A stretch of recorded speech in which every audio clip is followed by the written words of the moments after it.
Gen Con is right around the corner. It's August 1st to the 4th this year, and if you plan on going but you haven't made travel arrangements yet, then I highly recommend you watch this video. But if this is your first time going or you haven't been in several years, then this video is especially for you. Welcome back to the channel, everyone. It's being here. I'm in a different chair this time, but I wanted to make this video largely because Bandai is hosting their first ProFest of the year at Gen Con, the largest tabletop gaming convention in the country. If you've never been before, it's an incredibly good time. There's literally so much you can do there. I could go on and on about what you can do there, but this video would be an hour long and it still wouldn't cover everything that you can do there, so that's not what this video is going to be about.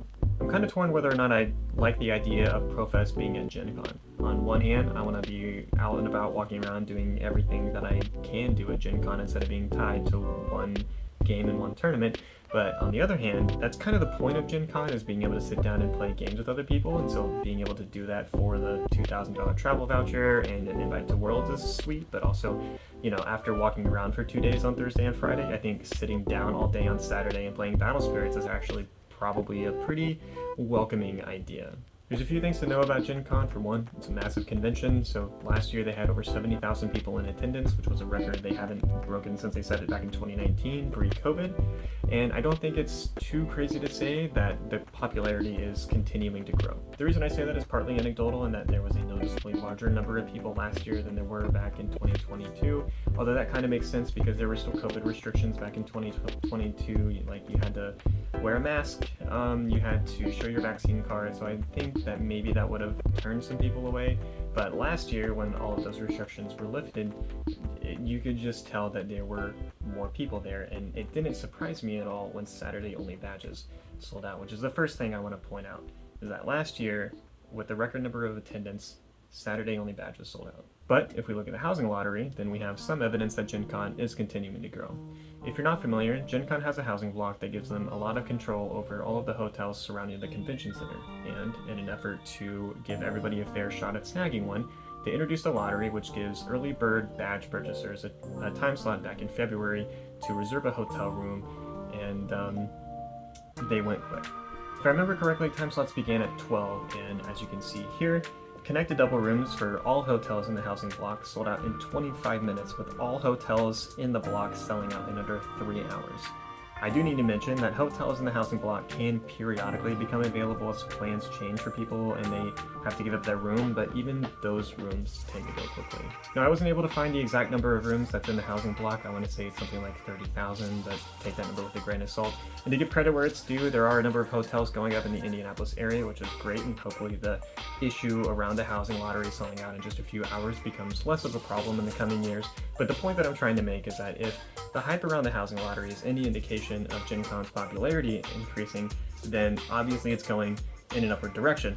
And I guess the real point that I'm trying to make is, if you are planning on going to Gen Con this year and you have not made travel arrangements yet, then you should consider doing so sooner rather than later. In order to reserve a hotel inside the housing block, should one become available, you'll need a 4-day badge, as there is a minimum stay requirement of 3 consecutive nights to reserve a hotel. If you are planning to attend Gen Con only on the days that you are competing, then you'll probably have to find lodging outside the immediate downtown area, which means if you're flying into Indianapolis, then you'll have to be taxied around everywhere or rent a car.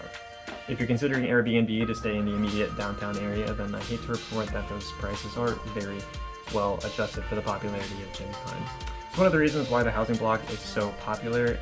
Hotels within the block, they keep their prices pretty affordable, at least relatively so. But if you have to make housing arrangements outside the city, I would probably recommend driving into Indianapolis or wherever you're staying. That way, when you have to go to and from the convention center, all you have to do is pay for parking. That's probably your best case scenario. Obviously, if you're flying in, you can rent a car or you can pay for taxis whenever you need it to leave, but that's obviously going to add costs to your trip.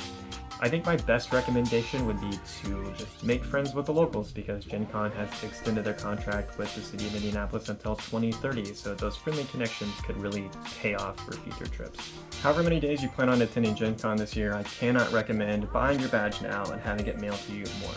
It does cost a little bit extra to have your badge shipped to you, but the will call line can be absolutely brutal, especially on Fridays and Saturdays. ProFest this year is going to be on Saturday and Sunday, the 3rd and the 4th.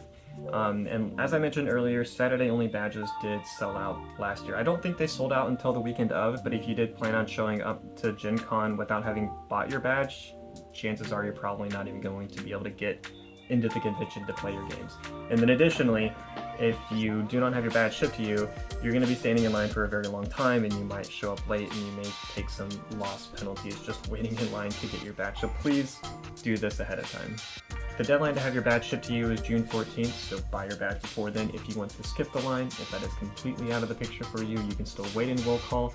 The will call line opens on Wednesday, July 31st, so you can get there beforehand. Just please do not show up the day of the event you plan on participating in thinking you won't have to wait in a long line, because you most certainly will. Hey, Editor AC here. I just wanted to point out a couple things that I saw while grabbing graphics for this video. Gen Con does say that it is faster to purchase your badge same day and pick it up at a kiosk, and while I can vouch for this, just remember that given everything I've mentioned, the chances of Saturday only badges selling out is very high. Also, I found this blog post from 2022. This was, again, the year that they did not break their attendance record, but this was from their event team manager, and they're saying that at the time of the day, the will call line hour was a minimum of 2 hours long. So I'll go back to this page here. I'll show the will call line hours here. I'll try to leave links for everything in the description down below, but please, if you plan on going, just buy your badge early and have a plan to have it before the first day you're attending. So with all that out of the way, there's a few things that I want to mention, because I'm not the biggest fan of ProFest being at Gen Con. For one, hotels in the immediate area are already sold out, so it's going to be very difficult for people traveling into the city.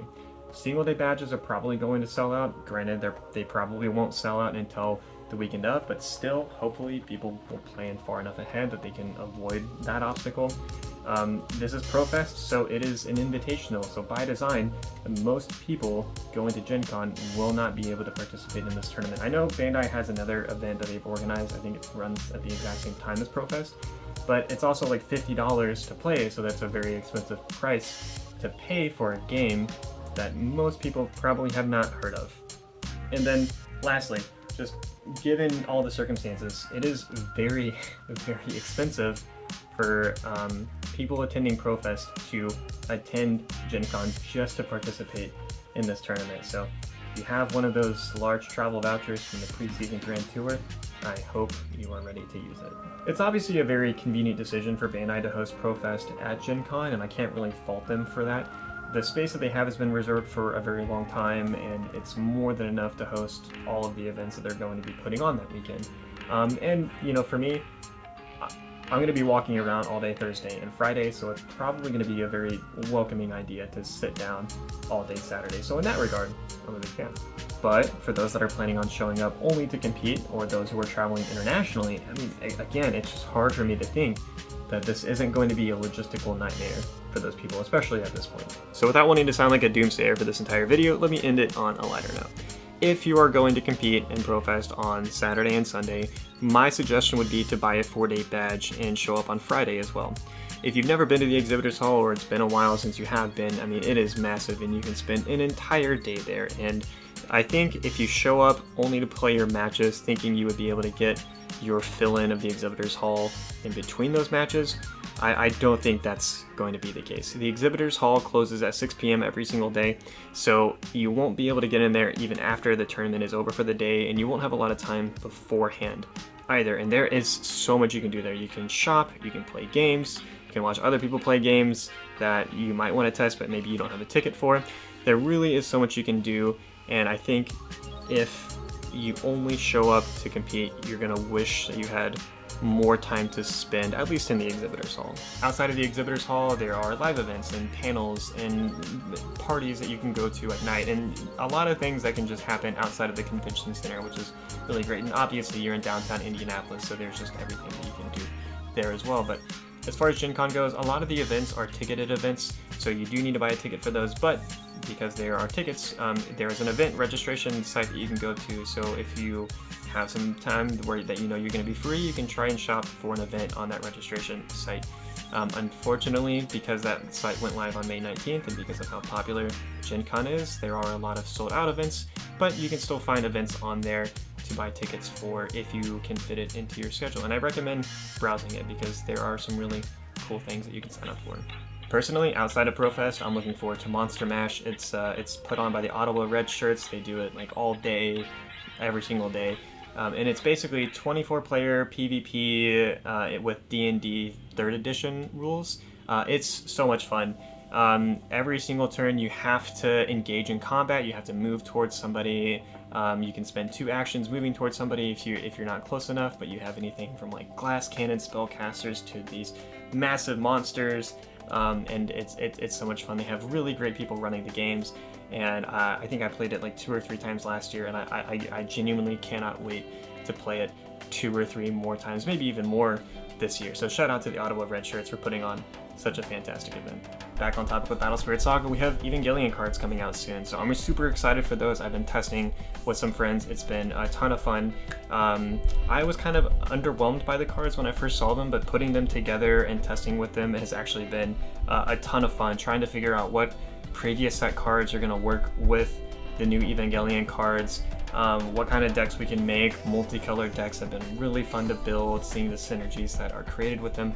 It is a ton of fun. I am really looking forward to these cards. If you would like to see a box opening or starter deck opening, I think I'm going to make a video like that, but if that's something that you would like to see, let me know down in the comments below. Also down in the comments below if you have other suggestions for people who are wanting to go to Gen Con that I didn't leave in this video, or something that you're looking forward to doing at Gen Con. Let me know in the comments down below, and I would love to hear it, and I think anyone else going to Gen Con would probably like to see it as well.